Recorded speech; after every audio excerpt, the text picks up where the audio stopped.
Hello students, here is the question. Here we need to consider three observations A, B and C, and the relation between these three is as follows. And we are told that the standard deviation of A plus 2, B plus 2 and C plus 2 is D. So which of the following is true? So we have these two information and we need to know one thing over here.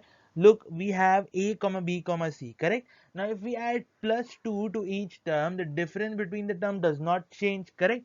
So if we were to look at the terms on the standard deviation given over here, and if we add a constant to each value, that is 2 over here, values difference of the values do not change, correct? That is the distance between them do not change, and as a result all the measures of variability, range, interquartile range, standard deviation and variance do not change, they remain the same. So if we are implying over here that A plus 2, B plus 2 and C plus 2 has the standard deviation to be D, that means A, B and C also has the standard deviation to be D.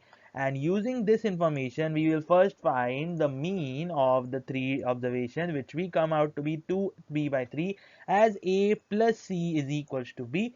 And we have the standard deviation over here as we found out. So using the formula for variance, we get this relation over here, which is the sum of the squares, xi squares minus sigma xi, the whole square, and this term is divided by 3 over here, as you can see, because there are three terms. So using this formula for variance, we get the value for b square as we have over here to be 3a square plus 3c square minus 9d square, and the option comes out to be B. Thank you.